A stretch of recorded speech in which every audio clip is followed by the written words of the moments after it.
The signal came not with a whisper, but a scream. It tore across the void between galaxies, carried on subspace frequencies not used in thousands of years. It burned through deep space buoys and echoed across every monitoring station, from the outer Holix rim to the inner Concord worlds. It was broken, chaotic, heavy with static and fear. A voice not human kept repeating in shattered tones, "Please, they are coming. They eat light. They are not life. Please, someone, help us." Then came the sounds, not words, not weapons, just tearing, screaming, and then silence. Across the Concord, ships turned to listen. Councils froze mid-meeting. Analysts tried to trace the origin, but couldn't. The signal was bouncing off ancient, long-dead satellites like it was hiding its trail. Some believed it was a trap. Others thought it was a relic from an old war. Most agreed. Wait. Verify. Gather intel. Earth didn't wait. Before the signal had even finished broadcasting, Earth's dead fleet had already moved. No one knew how. No one had given an order. But somewhere deep beneath Antarctica's ice, beside the ancient Terran war core, a protocol known only as Omen-level Crimson had triggered. It was older than most Concord races, buried so deep in Earth systems that not even EarthGov AI fully understood it. But it had one command. If you hear the scream that ends stars, deploy the fleet. Do not confirm, do not ask. Just go.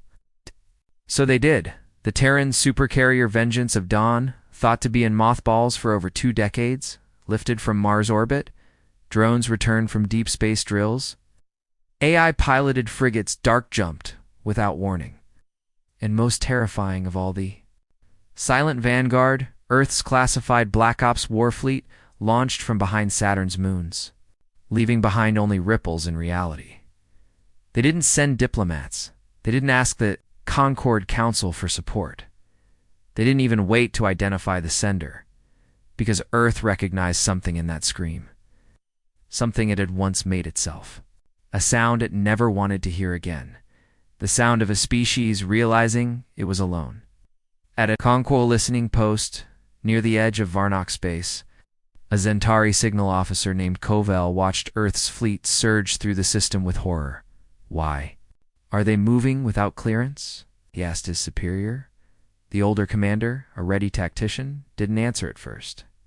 Just watch the strange formation, the tight, silent, fast coordination of ships trained not for defense but for erasure. They're not asking. The commander finally said, "They're not waiting." Something in that signal. It belongs to them. But it was alien, not human. That's what scares me. On the bridge of the Vengeance of Dawn, Fleet Commander Celine Rourke stared at the ghostly projection of the signal on the holotable. Her expression was cold. Still, but her jaw was clenched like a trap ready to snap. Her first officer, Lieutenant Vex, spoke softly. "Ma'am, we still don't know who sent the message." Rourke nodded. "Doesn't matter. Could be bait. We've taken worse bait coordinates." She pointed at the space where the message pulse had flickered the longest span, uncharted. Region near the Graveworld cluster. No known colonies. No stations. Just silence and black stars. "Right there," she said. "Take us in fast. No formation. No warning. I want blackout jumps across 5 vectors, and if it's a trap..." Rourke smiled, but there was no warmth in it. "Then they'll learn why Earth never calls for help. 'Cause when we show up, there's nothing left to save." In the Senate chambers of the Concord, chaos reigned. A dozen species argued over Earth's sudden launch. They have violated the Concord Code of Deployment. They've launched weapons of extinction-level classification. They're acting like they own the galaxy. Ambassador Rook, Earth's only representative still present, simply watched the debate in silence. When finally asked to speak, he stood slowly. He didn't raise his voice. He didn't defend Earth. He just said one thing. "You heard the message." A pause. Then Rook added, "Earth heard it too. The difference is your people have never heard it before. We have. That scream, it's real. And we've waited our whole existence to answer it. So you can argue. Delay. Build committees, or it's already en route." Out in the dark, the fleet began to arrive. First came the scouts, small, eye-piloted knives of light that dropped into dead systems like ghosts. Their job was not to engage. Their job was to see what they found defied everything the Concorde knew. Planets split open from the core, entire moons consumed. Star systems with their suns collapsed into black holes, but with no natural signs of decay. Whatever force had hit the sender's homeworld, it had rewritten the laws of death. Even the Vrakith had never done this. The scouts sent one word back to Earth Fleet Command: unnatural. Celine Rourke read the reports in silence. Time. To contact the Concorde? Her comms officer asked. No, she said. Send a coded pulse. Who? She looked at the image of the broken star system. A moment passed. Message? The officer asked. Rourke nodded. Tell them, Earth is moving. Clear the path, far across the stars. On a refugee vessel barely limping through the ruins of its fallen world, a dying alien elder opened his eyes. He had sent the signal. He didn't expect anyone to hear it. Not really. And yet his failing screen blinked once. A human transmission. One line. We heard you. We're coming. Hold on. Tears rolled down the alien's face, because for the first time in his species' short tragic history, they weren't alone anymore. In above Earth's moon, in the shadow of the old orbital scrapyards, a single classified satellite activated, its name, torchbearer, its purpose. Unknown, but its signal was clear. It sent a phrase older than Earth's own first contact, written during a war that had once nearly ended humanity. If you are hearing this, then know. Earth remembers what it means to be hunted. We do not forget our own. The stars waited, and the deadliest fleet humanity had ever created burned forward faster than light, faster than fear, not for conquest, not for politics, but for revenge against silence. The Concorde Council was still arguing when Earth's fleet crossed the boundary into restricted space. Diplomats shouted. AI advisors tried to predict Earth's next move. Some screamed for sanctions. Others begged for cooperation. But the only thing every ambassador could agree on was this. Earth was gone, not destroyed, not missing. Gone as in moving beyond their grasp. When humanity launched its death fleet, it didn't send requests. It didn't wait for votes. It vanished. Into the dark like a spear cast at the throat of the unknown. Every trace of hesitation had been burned off long ago. Earth didn't act like a democracy during war. It acted like a survival engine. Cold, focused, unstoppable. Fleet Commander Celine Rourke stood aboard the Vengeance of Dawn, watching the stars warp around the fleet's warpath. Ships appeared out of jump space in formations that no other species could manage. Their timing was flawless, their silence terrifying. No broadcasts. No beacon lights. Every Concorde species had laws of engagement warnings. Hailing protocols, identification tags. Earth had none, because when Earth moved like this, it wasn't coming to talk. Status on Frigate Theta, Rourke asked. Deployed. 10 minutes ago, her officer replied. Slingshot jump into the storm zone. They haven't reported back. Expected fully? She gave a slow nod. Prepare blackout pattern echo. No signal. No response. If anyone tries to track US, they'll find smoke and static. Back in Concorde space, Ambassador Rook faced a barrage of questions from the Unified Security Council. Do you have control over your fleet? One yelled. No. Rook answered calmly. Then are they rogue? No, he repeated, staring. Them down, their Earth? What does that mean? It means you don't understand us. He leaned forward, voice cold. When Earth hears a cry for help, we don't form committees. We don't debate. We don't build a consensus. We move because we know what silence costs. We lived it. So, if you're afraid, we'll act without permission. Good. That means you're finally listening. The Death Fleet tore across 5 star systems within 2 hours. They left nothing behind but encrypted message beacons that said one thing. Evacuate this sector. Earth will cleanse. No life will survive. It wasn't a warning. It was a promise. One that terrified the Concordand, gave hope to thousands, because while the politicians argued, Refugees started moving toward Earth's warpath. Word had spread. The death fleets didn't leave civilians behind, no matter the cost, and that made Earth different. In the refugee camps orbiting Tyros V, a young alien girl named Kari sat in her broken shuttle. Her family had fled the high-fall worlds. Her father had died getting them off planet. She hadn't spoken in days. Then she heard the sound, a deep hum, not like the Vraketh hive ships, not like Concord relief vessels, something heavier, older. A Terran dropship. The bay doors opened, and out stepped 3 Deathworlders. Helmets blacked out, armor chipped from battles past.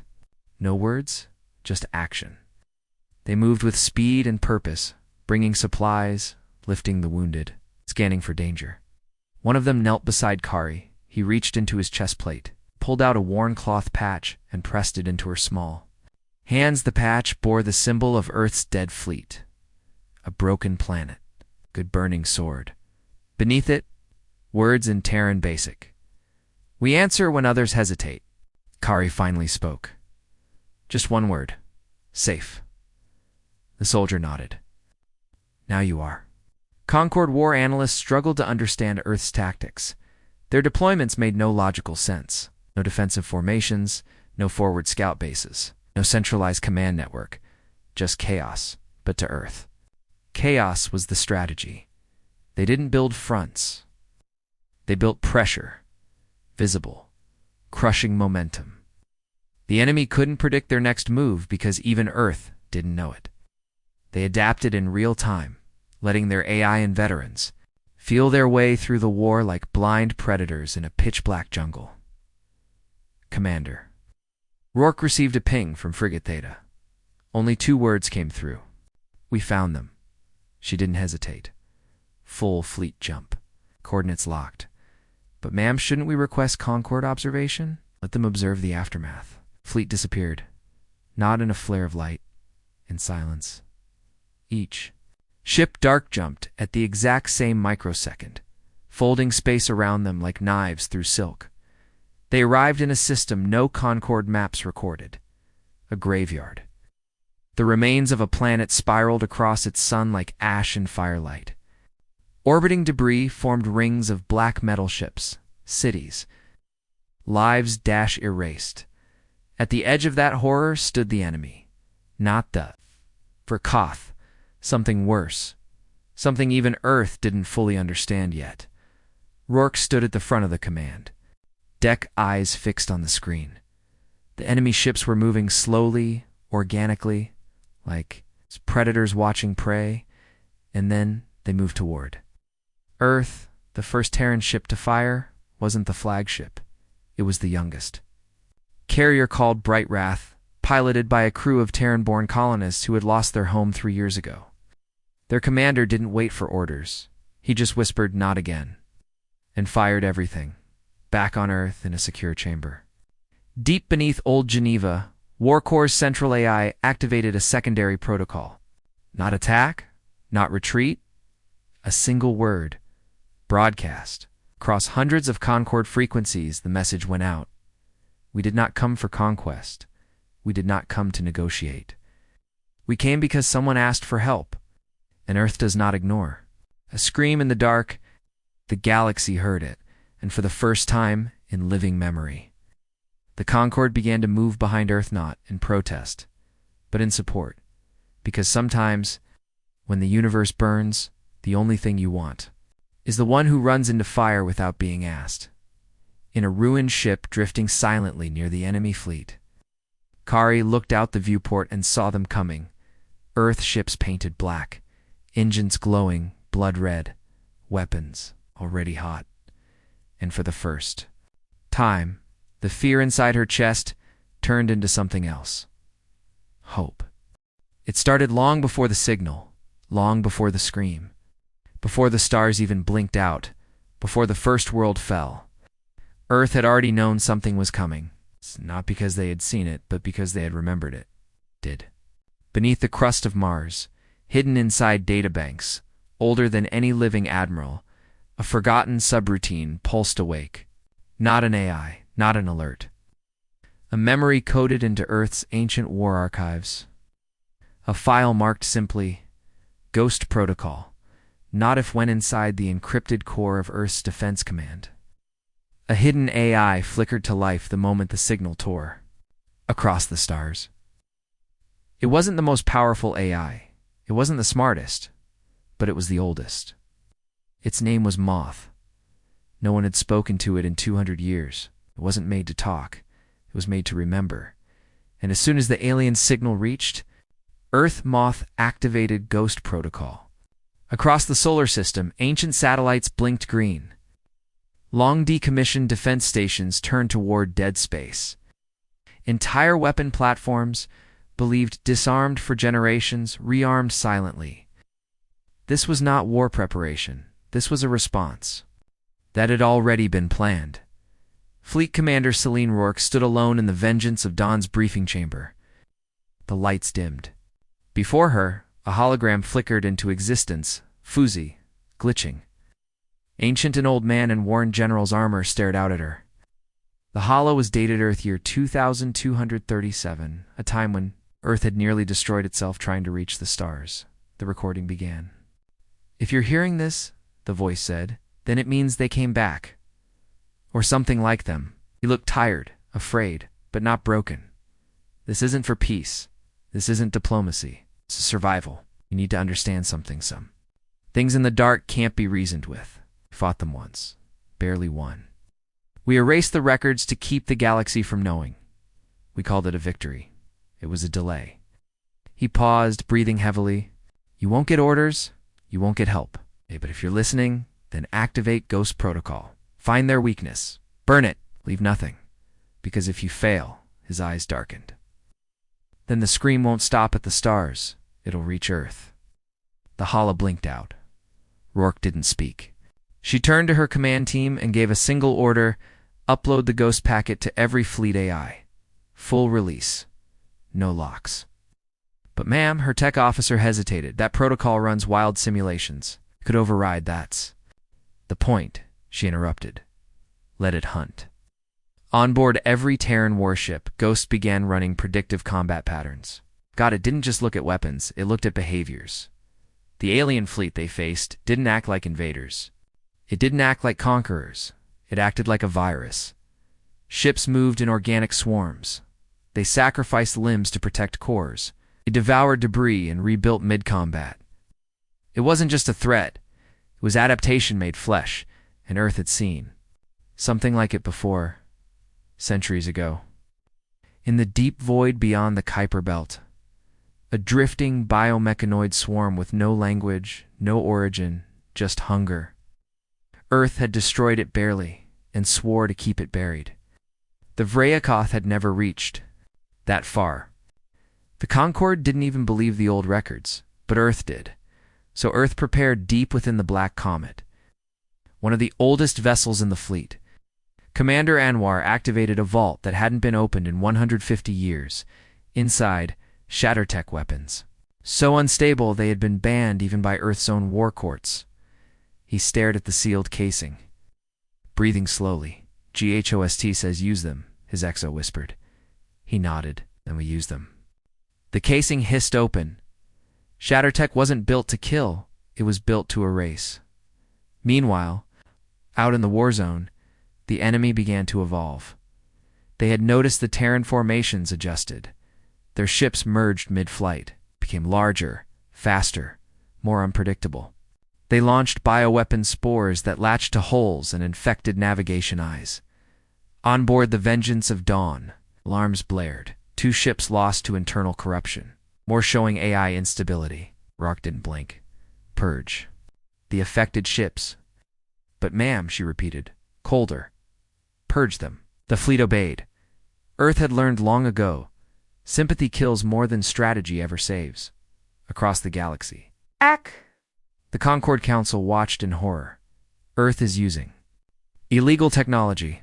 They're destroying their own assets. "They're winning," Ambassador Rook said quietly.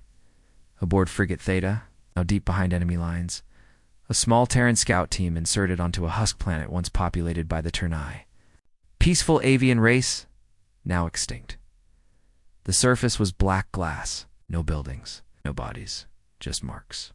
Giant sweeping scorch scars like claw swipes across the crust. In the center of the largest crater, found something still alive. A spore, corpulsing, semi-organic. Humming with alien code, the science officer scanned it. "Sir," she whispered, "it's transmitting to who? Not sure? But it's not calling for help." "What then?" She stared at the readout. "It's calling more of itself." The squad leader pulled out a micronuke. "Then we silence it." As the device vaporized the crater, the GHOST protocol completed its first round of projections. The data flooded every command bridge, estimated planetary casualties if Earth hesitates. 2.1 trillion. Estimated system loss, 49%. Estimated time to total galactic extinction, 17 years. And beneath that, one final command line from Ghost: delay is death. You are not heroes. You are executioners. Make it clean. Orc stood over the tactical display. Her voice was steel. "We've seen their pattern. We know their center. What's the play? Don't strike the fleet." She pointed to a star cluster deep behind enemy lines. "We strike their brain, but we don't know what's there. That's why we send a message first." She turned to her comms officer. "Prepare a full band pulse. What do you want to say?" She stared through the glass of her bridge at the enemy growing, larger every second. "Tell them," Earth heard the scream, and this time with the silence coming back. The planet was called Jethun, a world known only to cartographers and fringe traders. It was rich with cobalt, blanketed in storms, and populated by a soft-skinned, slow-moving species called the Tiari. They had no military, no defense satellites, and no history of conflict. In the Concord archives, it was labeled unremarkable, not strategic. But to the enemy, it was perfect. By the time Earth's fleet located it, Jethwin had already begun to burn. Black spires had landed across the surface live, growing, consuming everything they touched. Cities melted. Oceans boiled. The sky turned. The color of ash and blood. The Tiari had sent no SOS. They didn't even know how. But Earth had seen the pattern. The Ghost Protocol's predictive AI had flagged the system as next. And so, without asking, the Death Fleet dropped from orbit like a vengeful god. Commander Celine Rourke stood on the surface of Jethun's largest continent, armored in black battle plates streaked with red hazard bands, colors of death by Earth's ancient warrior code. Around her, the first wave of Terran shock troopers landed hard. Dropships screamed through firestorms. Drones scattered to map the terrain. Her boots crunched on ash. She scanned the horizon and saw nothing but ruin.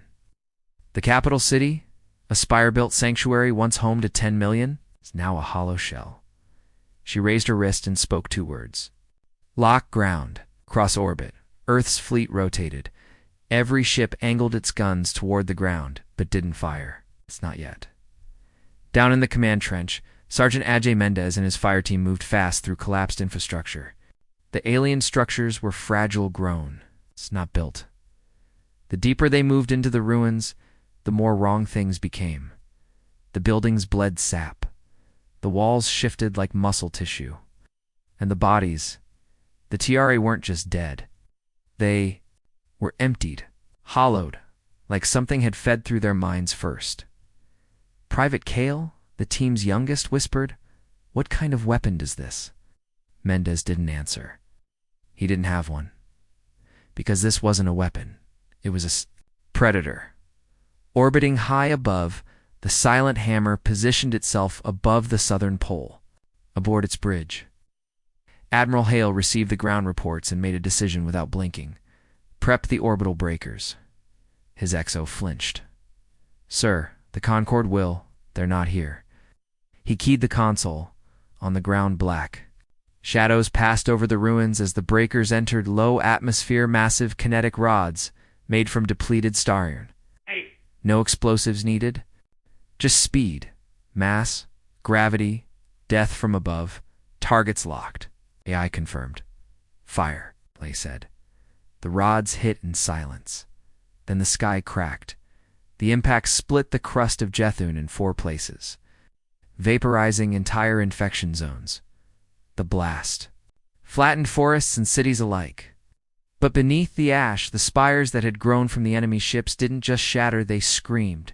Yes, screamed, not in noise, not in sound. In psychic force, every Terran soldier on the surface froze.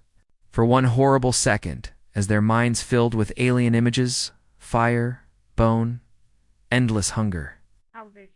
Visions not just of death, but of devouring existence itself. Rourke dropped to one knee. Blood trickling from her nose, she gritted her teeth and shouted, "Purge relay now!" Back in orbit, Earth's AI launched jamming satellites and burned full-spectrum psychic interference. Inside the fleet, the Ghost Protocol adjusted. New classification, it broadcast. Target type, Mind Leech Hive Class. Defense Protocol, Absolute Incineration. In a ruined sanctuary below ground, Sergeant Mendez's team found the last surviving Tiari. A cluster of 20, huddled in silence. They didn't speak, didn't move. Kale stepped forward and offered water. One of the aliens looked up, and its eyes were no longer its own. "Get back." Mendez screamed, but it was too late. The creature exploded in a burst of tendrils, wrapping Kale in living wire. It wasn't trying to kill him, it was trying to wear him. Mendez fired twice. Kale went still, a whisper of thanks on his lips. The rest of the squad didn't stop. No one hesitated, because they all understood now. This wasn't a war to win. It was a plague to cleanse. Commander Rourke issued the new order with a voice like cold metal. No extractions. No recovery. This world is lost. She turned toward orbit. Bring the arc fire. The arc-fire cannon was a relic from Earth's oldest space-worn atmospheric ignition weapon, banned by every Concord treaty. It didn't explode planets, it burned them, one layer at a time. From orbit, it looked like a line of sunlight sliding across Jethun's surface. But it wasn't sunlight. It was plasma drawn from the planet's own ionosphere and weathered. Ash rose into orbit. The planet screamed again. But this time, when the fire faded, Jethun's surface was nothing but black. Glass, no spires. No movement, only silence. In Concord space, protests erupted. Earth has committed planetary destruction. It's mass murder. They've gone too far. But in secret, dozens of fringe colony governments began to whisper too. Earth envoys. If they come here, will you defend us like that too? Because the truth was becoming harder to ignore. The Concord had fleets, but Earth had resolve. Back aboard Vengeance of Dawn. Commander Rourke stood in the firelight of Jethun's death, her face cold, unreadable. Her officer asked quietly, "Was it the right call?" She didn't look away. She just answered. It was the only call. At deep within the ship's AI core, Ghost sent out one more signal. A quiet ping, a map fragment, a direction. Not toward safety, not toward retreat, but toward. Where the infection had come from, the fleet turned. Earth didn't wait. Earth didn't mourn. Earth moved. There was a time when Earth bled so deep, the stars themselves seemed to turn away. A time before the fleets, before the Death Worlder armadas, before the black hulls and red engines. It was a war buried in classified memory, erased from Concord. Records and hidden even from most Terrans. The few who knew simply called it Titan's Fall. The Vengeance of Dawn floated in cold space, its engines idle, the silence within its steel hull heavier than usual. Commander Celine Rourke stood alone in her quarters, reading a file no one else had access to. It was encoded inside Ghost Protocol's deepest layer. The moment they had ignited Jethun, the lock had broken. She read every line, and when she reached the end, she didn't weep. She clenched her fist and whispered, "They're back." 70 years earlier, humanity had reached Saturn's moon, tightened with dreams of terraforming and peace. A civilian colony of 500,000 souls. Scientists, artists, children, no soldiers, no guns. Then something came from the dark. It wasn't fast. It wasn't loud. It simply arrived as if it had always been there. The first signs weren't ships or weapons. They were dreams. Colony logs recorded increasing cases of hallucinations. People sleepwalking into the void. Entire families going silent, then speaking in languages Earth had never catalogued. When Earth sent a scout ship, it was already too late. The colony was gone. No debris, no distress calls. Got just one signal, bouncing endlessly off Titan's atmosphere. We are one. You will be too. Earth responded with a full fleet. They expected war. They found absorption. The fleet was infected within hours. Ships turned on each other. Captains opened airlocks while smiling. AI cores began rewriting themselves in patterns no Terran mind could understand. Only one destroyer, the Harrow, ate it out. Only one officer survived. A young tactical AI assistant named Celine. Rourke before she ever wore a commander's rank. Now, decades later, she stared at the map Ghost had revealed. A dead sector near the galactic edge, where no traffic had passed in 50 years. The same place the Harrow had escaped from. Plot a course, she said. Commander, her officer replied. The Concorde has demanded we stop. She looked up, then turned off the comms. Meanwhile, in orbit above the ruined world of Jethwin, Sergeant Ajay Mendez and what remained of his unit boarded a stealth frigate. Their destination was not on any official manifest. It was called Erebus Point, Terran black site, lost to time and denial. Erebus was where Earth stored things too dangerous to remember. There, it would recover a weapon never tested outside of simulation. Its name, Ashwak. Its purpose, to burn what fire couldn't in Concorde space. Panic bloomed. Ambassadors screamed about war crimes. Security councils debated emergency measures. One species proposed cutting Earth off entirely from galactic gates. Another demanded Earth submit to fleet inspections. But the Concorde's outer colonies were telling a different story. They were evacuating toward Earth-controlled space. Because in the end, it didn't matter if Earth was brutal, fast, or terrifying. It mattered that Earth was coming. And if death was following, at least it was doing so while facing the real monsters. Back aboard Vengeance of Dawn, Rourke stood before her crew and gave them the truth. Not orders, not strategy, just truth. You all know Titan was classified. She said quietly. We called it a tactical anomaly. We said the colony failed due to environmental collapse. But I was there. I saw it. Felt it inside my own mind. She tapped her skull. They don't fight, they consume. They reshape thought before they reshape matter. Jethune wasn't the first. She paused. It won't be the last. The room was silent.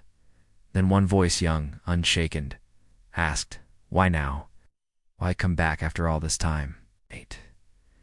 Rourke's jaw clenched. They didn't come back, she said. They never left. We just stopped looking. On board the science cruiser, Null Vector, Earth's most advanced AI, codenamed Scion, worked through the decoded signals intercepted from the enemy. With every pass, it grew colder. This is not conquest, Scion reported. This is expansion, a hive consciousness. It does not speak because it does not need to. It spreads by proximity. It rewrites minds, AI DNA. It will not stop. The last line was simple. Earth must become fire, or Earth will be ash. Far beyond the fleet.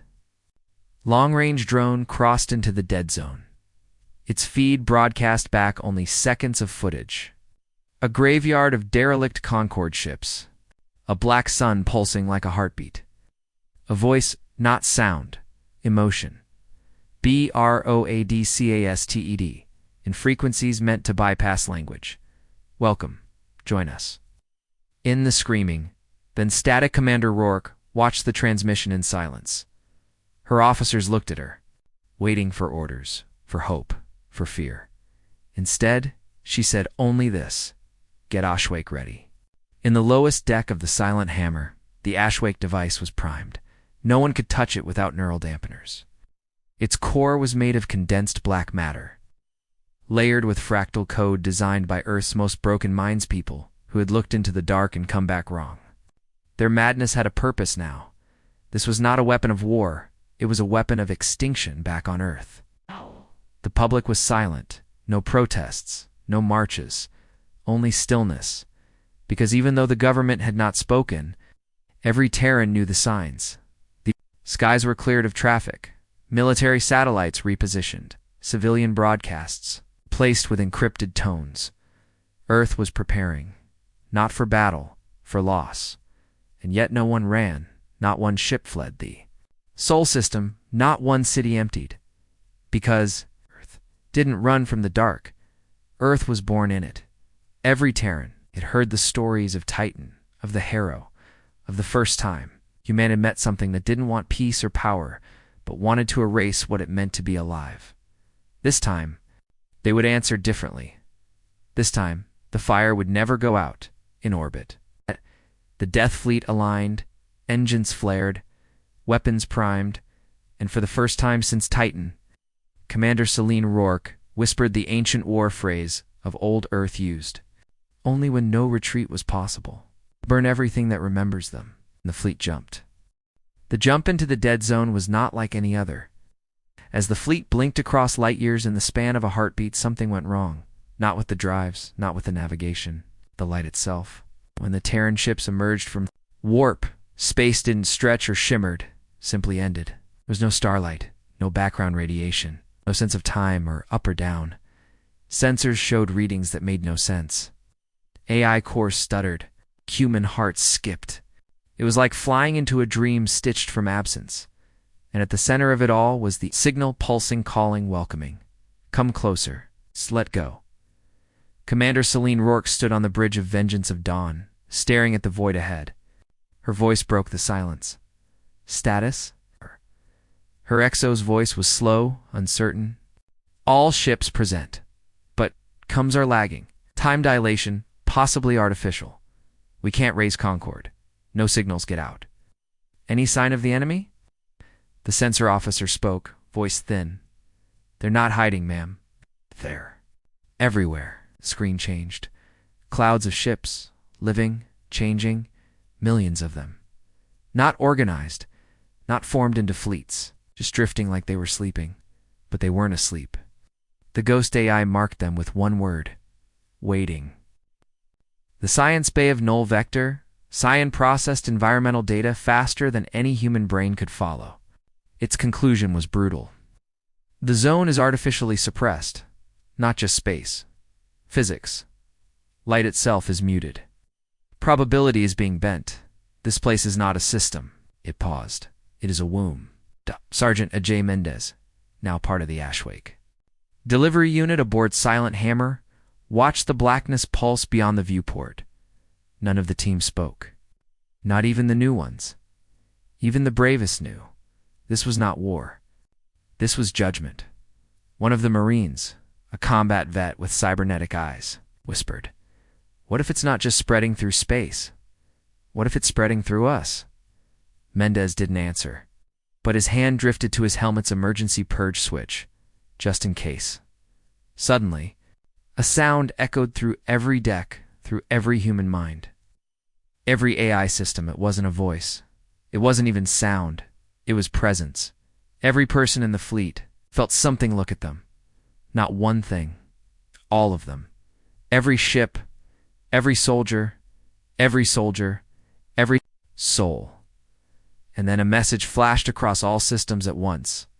"We remember you, the spark that fled the dark. But now there is no need to run. Come, sleep." Commander Rourke's face hardened. She keyed open the secure ghost channel. All units. Condition: execrate. The fleet responded without hesitation. Weapons armed, Ashwake's delivery drones, prepped. No one asked questions anymore. Then the darkness moved. Not the enemy ships, the space itself. Something was forming in the heart of the void. Something impossibly massive. A mind. Not made of flesh or metal or energy, but of memory. Ghost's deep scans confirmed it. Nexus thought-based. It's comprised of millions of absorbed minds, self-evolving, conscious, hostile. Rourke stared at it. "I've seen this before," she whispered, "on Titan." The shape kept changing, as if it couldn't hold a stable form. For a moment it looked like a face, then a planet, then a child, then a mirror. Then the message came again. "Carry pain, fire, war. We offer unity. You may rest. Join us. Forget. The AI systems on half the fleet glitched. Some crew dropped to their knees, sobbing, laughing, speaking in tongues. Some began walking toward airlocks. Private Calded long ago spoke from a medbay monitor. Ajay, he said, you don't have to fight anymore. I'm here. Sergeant Mendez didn't hesitate. He crushed the monitor under his boot and shouted, "Purge hallucinations!" Helmet seals up. Across the fleet, Ghost initiated emergency reality checks and mind-fired NMRs. It wasn't enough then, the enemy. Ships began moving, not attacking, merging, forming one colossal structure in the void, a vessel the size of Earth's moon. It wasn't just a ship, it was a gate.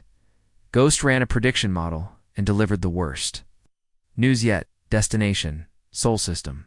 Purpose, absorption.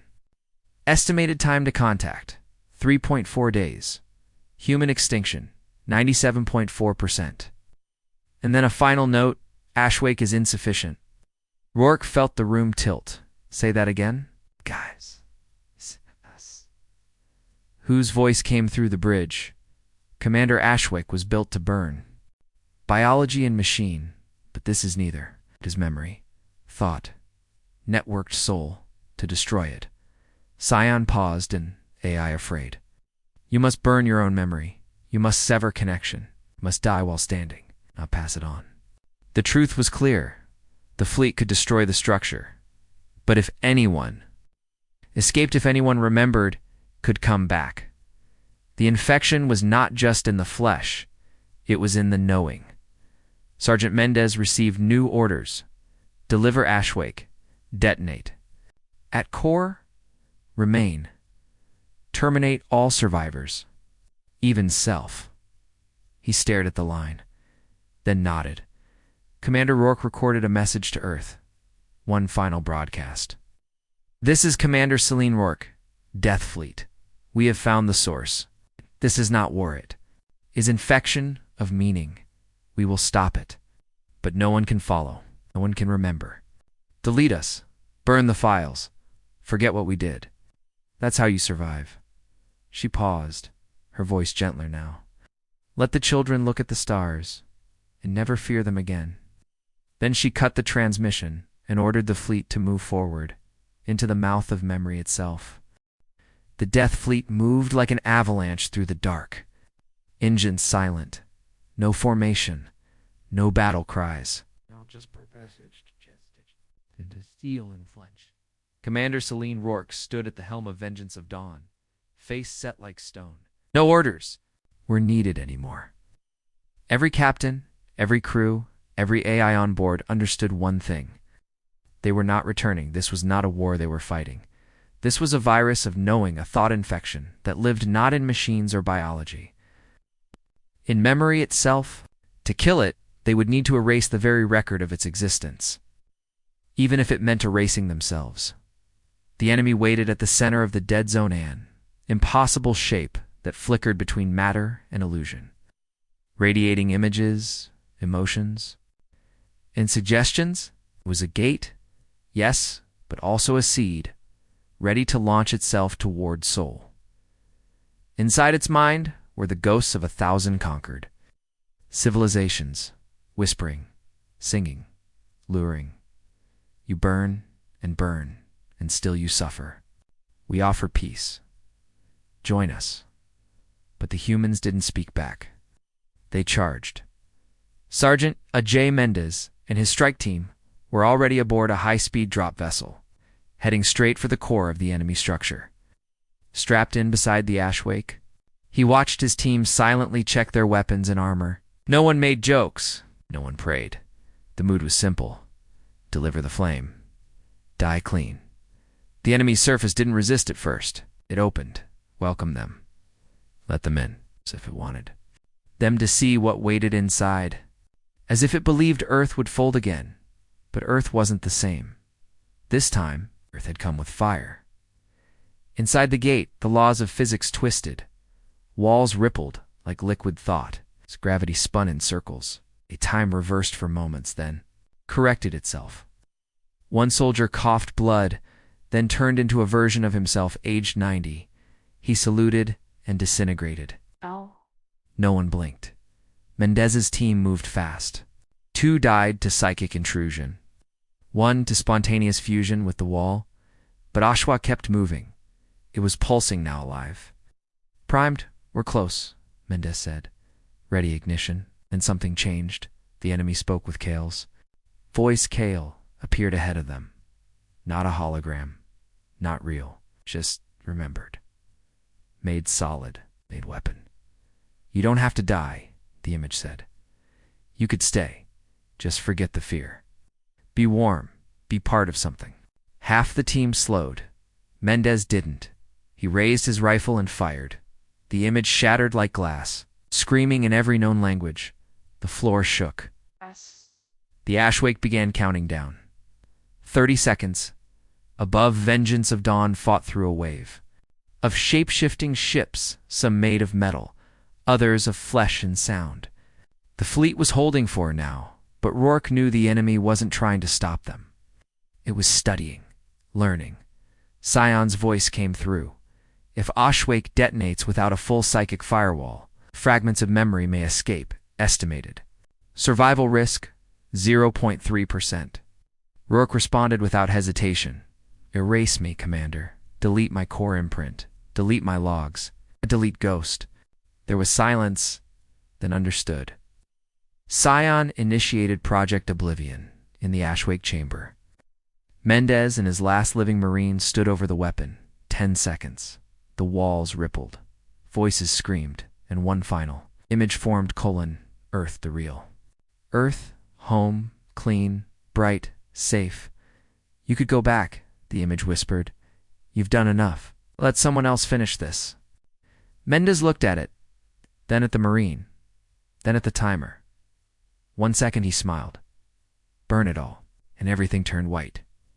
Ashwake detonated, not with light, not with heat. With forgetting, a blast of neural disruption so deep, so wide, so precise, that it didn't destroy the enemy. It erased its context, the thing that had consumed worlds. The hive mind of memory was suddenly cut from its own understanding. It forgot what it was, where it came from, why it existed, and then it simply stopped. The gate collapsed in on itself. The darkness howled once, then fell silent. Across the Death Fleet, systems shut down, AI cores blanked, mission logs purged. Even the names of the ships were deleted. SCIO's final action was to sever the fleet's connection to Earth and then erase itself in Sol system. Earth's long-range observers picked up strange signals from deep space, then dash nothing. No. Fleet, no message. No debris. Just a gap. The records showed a final known jump. No. Destination logged, and no one came back. Historians speculated for years. Some said the Death Fleet had turned rogue. Others believed they found a new enemy and never returned. But eventually the story faded. Memorials were built. Names forgotten. But somewhere in the old files, deep in Earth's forgotten servers, one unreadable file remained, corrupted, unopenable. Its title, "We Burned Beyond Memory." No one remembered what it meant, but on some nights, when the sky is still, children say they see black ships passing silently across the stars, and they feel something fierce inside their chest. Not fear, not pain, but the echo of something ancient, something Terran. Fire. 1,000 years passed. The stars kept burning. Civilizations rose and fell. New alliances formed across the spiral arms of the galaxy. Peace reigned, not perfect, but stable. The Concord, now wiser and broader, had become something almost holy. Worlds traded ideas, not war. Technology leapt forward. Disease and famine vanished on hundreds of planets. It was, by all visible measure, a golden age, but there was one shadow no one could explain, one blank corner of the galaxy where sensors failed, maps refused to update, and explorers returned broken or didn't return at all. They called it many names: the Silent Reach, The zone of stillness. The dead flame. No one remembered what had happened there. Not truly. Concord records had gaps. Human archives were corrupted. AI memories wiped. It was as if the galaxy had agreed to forget, but memory has a strange habit. It echoes in a forgotten star system orbiting a cold, dying sun. A salvaged ship called Wanderlight stumbled upon something impossible. Buried beneath layers of black ice on a moon with no name, it found a structure that did not match anything in recorded design. Smooth black, covered in red hazard bands. The captain, human named Lyra Kane, approached with caution. Her ship's AI, a low-level assistant named Home, pulsed a warning. This architecture matches no known Concord Vecari or Urshan pattern, but material scan shows Earth-standard alloys, approximately 1,000 years old. Lyra frowned. Earth. Tech doesn't last that long. Not out here. It wasn't built to last, Hom replied. A pause. It was built to remain. They entered the structure inside. The air was still. No lights, no traps, just rows of empty armor. Black Terran, ancient battle plate from another age. Each suit bore scars. Some had holes melted through the chest. Others had symbols carved into them. None had names. Just one repeating phrase etched across every wall, every weapon, every suit. We burned, so you didn't have to. At the center of the structure, Lyra found a sealed pod. Not a coffin, not a bomb. A memory vault. The AI. Tried to open it, failed. Tried again, then stopped. Warning. Neural signal detected. This is not a vault. This is a sleeper unit. One mind. Human. Lyra's heart raced. Alive. No heartbeat, but the mind is intact. Preserved in isolation, she touched the glass, and then it opened. Its eyes. He sat up slowly. No name, no rank, just silence. Then he whispered, "Did it reach Earth?" Lyra leaned closer. "What?" He looked around, blinked. Tears formed in his eyes. Not from fear, from relief. "No, you don't know. You don't remember. That means it worked." "What worked?" Lyra asked, her voice shaking. The man looked at her. Soldier long dead, carrying something no living being had touched in a millennium. "Do you feel it?" he asked. "That chill in your spine, the sense that something is watching?" Lyra nodded slowly. He stood, and as he did, the armor across the chamber began to hum. "I need a ship," he said. "It's starting." Again, far across the galaxy, in the blackest part of the silent reach, a tiny pinprick of lightless energy began to stir. Not sound, not movement, just remembering. There were voices. There was flame.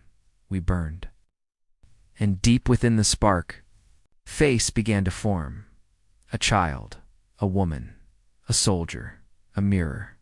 The Concord detected a gravitational shift, sent a scout drone. It never returned. Instead, broadcast one fragment of audio before vanishing. A voice. Human. Old. Cracked. Raging. "We told you to forget." And then static. Lyra stood at the helm of the Wanderlight, her strange passenger. Beside her, now clad in faded Deathworlder armor. He had no name, no orders, no mission logs, just one purpose. If it remembers, then we return. She looked out at the stars.